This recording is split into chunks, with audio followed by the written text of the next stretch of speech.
Hi there, and welcome to Wind Down Wednesday. Thank you so much for joining the episode.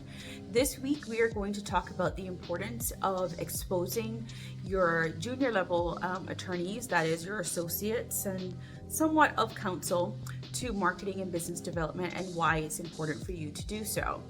So oftentimes when attorneys start out law practices, if they're fairly new to practicing law, the partners of that firm typically withhold, or I say reserve, exposing new attorneys to business development and marketing. And of course I understand why, because obviously there's a cost involved, there's time involved, and for the most part attorneys that are straight out of law school or who have not been practicing for a very long time are not very familiar with business development and marketing. They really don't understand how it works, what it's all about, and they don't really connect that marketing and business development is directly linked to generating new work. Oftentimes when a young attorney comes into a law practice, they're kind of just receiving work from partners and just kind of catching whatever is thrown at them.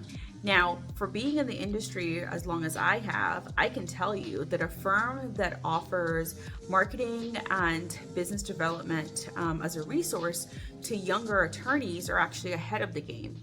And the reason why is because if they're able to learn the skills that come along with marketing yourself, marketing the firm, developing the business, and building relationships at a really, really early stage, those younger attorneys are typically on the fast track to being partners.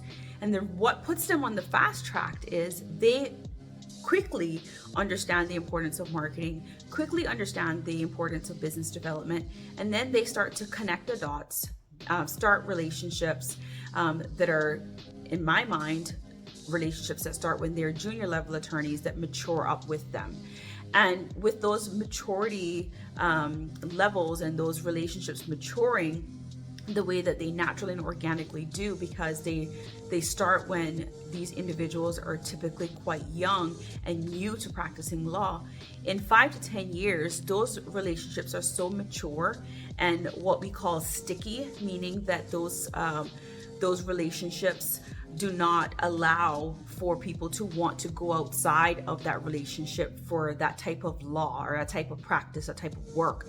If they're friends or connected or have a relationship with an attorney that's in that space, right? That relationship already exists.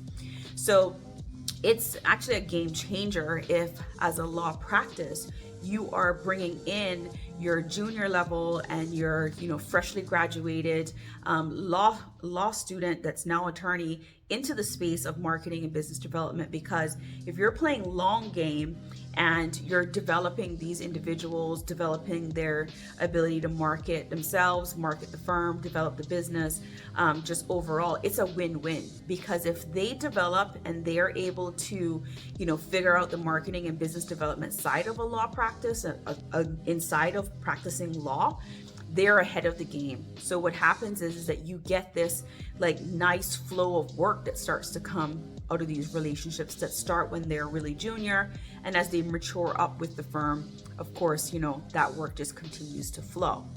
So it's very important in my mind that you foster marketing and business development as something that younger and newer associates and younger attorneys get involved in at a really early stage, because not only is it a win for them, it's also a win for your general law practice. So thank you so much for joining us for Wind Down Wednesday. I try to keep this one nice and short and sweet for us today. If you have any questions or if you would like to perhaps share your thoughts on this subject, please leave something in the comments below. Thank you so much for joining. Again, I'm Antonia Berry. I am the CEO and Chief Strategist of Strategy Academy. Thank you so much for joining, and I hope to see you next time. Bye.